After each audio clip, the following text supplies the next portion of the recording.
La siguiente parte es la calibración de nuestro modelo. La calibración es básicamente el proceso de ajustar los parámetros para que el comportamiento de nuestro modelo se asemeje a las condiciones observadas, a nuestro sistema de referencia que estamos estudiando. Entonces aquí nuestra implementación computacional la tratamos de tunear ahí moviendo parámetros para que se asemeje y represente bien a nuestro sistema de referencia. Esta parte de calibración pues también se conoce como parametrización de nuestro modelo. Y bueno, cuando uno diseña un modelo, también puede incluir algunos parámetros para el cual no tenga valores empíricos, que no conozca sus valores. Entonces, justamente también la calibración y parametrización lo que permite es estimar el valor de parámetros desconocidos.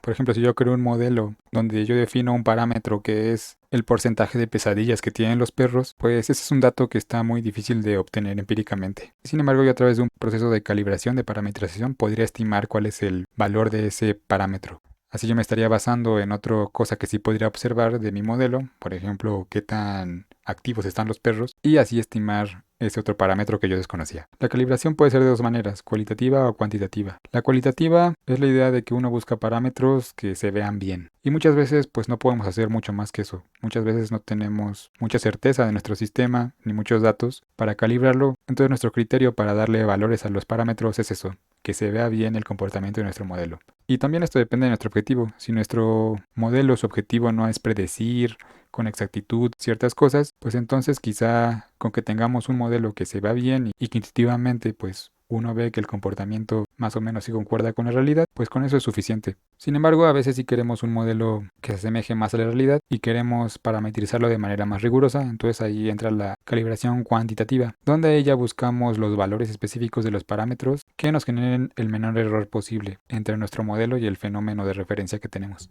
Y la calibración cuantitativa más o menos se ve así. Uno inicia corriendo su modelo y luego de correrlo pues obtiene ciertos datos simulados y luego compara esos datos simulados con los datos empíricos que uno obtuvo de alguna manera. Los compara y calcula el error. Y luego se pregunta, ¿el error que obtuve es pequeño o es grande? Si el error es razonablemente pequeño y con eso estamos satisfechos, entonces pues podemos decir que ya terminamos la calibración y con eso es suficiente. Sin embargo, si tenemos un error grande, la idea es pues que ahora tenemos que ajustar los parámetros del modelo, volver a correrlo, obtener datos, comparar los datos, calcular el error y iterar este proceso una y otra vez hasta que estemos satisfechos y tengamos un error que es razonablemente pequeño. Entonces, a grandes rasgos, esto es lo que uno hace cuando uno quiere calibrar o parametrizar un modelo. Sin embargo, aquí hay algunos detalles importantes a pensar.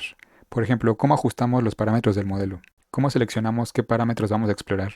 Y a grandes rasgos podríamos plantear tres posibles formas. Una sería de manera intuitiva. Uno, conociendo la dinámica del modelo y conociendo cómo funciona el modelo, pues más o menos podría decidir qué rangos de parámetro explorar y así acotar su búsqueda y encontrar rápidamente los valores que calibren al modelo. Eso pues es válido. Sin embargo, a veces no podemos depender solamente de la intuición porque el modelo puede ser muy complejo y pues también por la misma complejidad del fenómeno en sí mismo, pues puede presentar comportamientos no lineales y poco intuitivos. Entonces, para eso podríamos hacer otra cosa, por ejemplo, hacer búsquedas extensivas. La idea de una búsqueda extensiva es hacer un barrido de ciertos valores de los parámetros y en este barrido ir identificando cuáles son los valores que se ajustan mejor al fenómeno real, a nuestro patrón de referencia. Estos barridos de parámetros, por ejemplo, en NetLogo se pueden hacer con el Behavior Space, que ya usamos en una de las prácticas previas, que es básicamente donde uno puede diseñar un experimento y básicamente uno puede darle los valores de parámetros que quiere que explore y NetLogo automáticamente explora todas esas combinaciones y le mide lo que uno le pida que le mida y luego puede analizar eso y contrastarlo con su patrón real y así calibrar su modelo. En la práctica, ¿cómo se ve eso? Regresando a nuestro ejemplo del modelo del área protegida, una calibración por un barrido se podría ver algo así. Aquí no importan los detalles, solamente la idea es que lo que aquí tenemos son 4 distintos parámetros.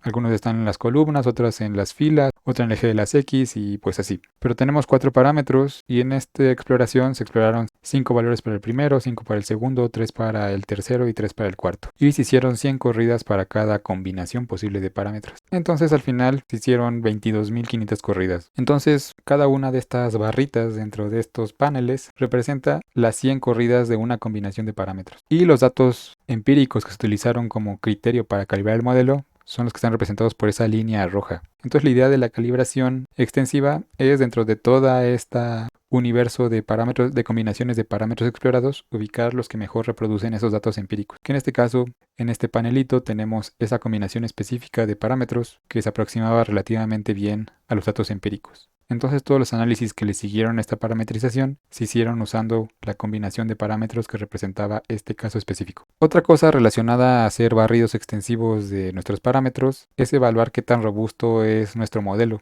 A veces podemos tener un modelo que parece ser muy bueno, sin embargo que es muy sensible, que está sujeto con pincitas, que si uno lo mueve ligeramente pues se cae y se deshace. A este proceso de revisar qué tan robusto es nuestro modelo se le llama análisis de sensibilidad. Que la idea es también similar, que regresando al ejemplo de lo que teníamos, aquí tenemos distintas variables de salida y aquí cada color distinto representa un valor de parámetro. Por ejemplo, el tamaño que representa una celda en el modelo, podríamos ver qué efecto tiene sobre nuestras variables de salida, y aquí vemos que sí hay cierta diferencia si cambiamos ese tamaño de la celda. O para otro parámetro, por ejemplo teníamos muchos más valores a explorar, vemos cómo es súper sensible el modelo, ¿no? Algunos casos resultan con valores hasta arriba y otros pues que se van a cero directamente. Y en cambio hay otros parámetros para los cuales un modelo puede ser muy robusto.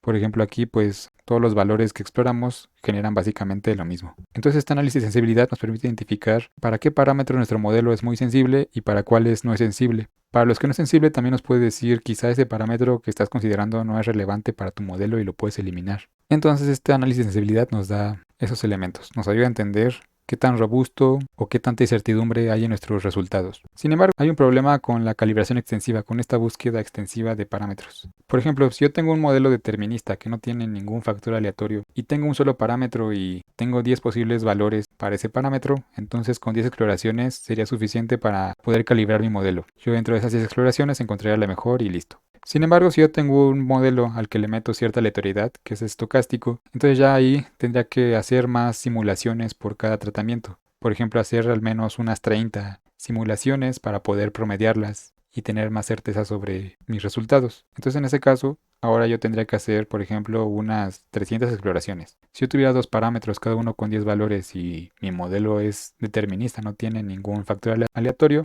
entonces yo tendría que explorar 100 distintas condiciones. Sin embargo, si yo le meto azar, ahí ya aumentaría a 3000. Y bueno, esa es un poco la idea. Conforme aumentamos parámetros, aumentan las dimensiones del universo de parámetros que debemos explorar. Si tuviéramos 7 parámetros a explorar, ahora ya tenemos pues muchísimas más exploraciones que hacer. Y si le metemos azar, tenemos aún que hacer muchísimas más. Y bueno, los modelos agentes, dado que son muy flexibles, pues muchas veces uno se emociona y le pone un montón de parámetros y pues puede llegar a uno a modelos que tienen 10, 20, 50 parámetros.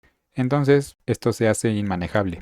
Entonces una búsqueda extensiva no es lo mejor que hacer. Para eso existen las búsquedas heurísticas, que básicamente las búsquedas heurísticas son métodos más óptimos para calibrar, que básicamente es la idea de que uno explora de manera inteligente el universo de parámetros, en lugar de explorar todo así de manera bruta. Y algunos ejemplos de esos métodos de búsqueda heurística son los algoritmos genéticos y los algoritmos trepadores o hill climbing.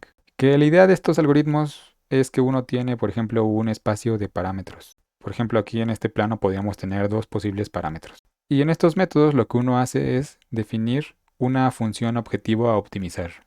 Y entonces, distintas combinaciones de parámetros me generarían distintos valores de esa función de adecuación o fitness, la función a optimizar.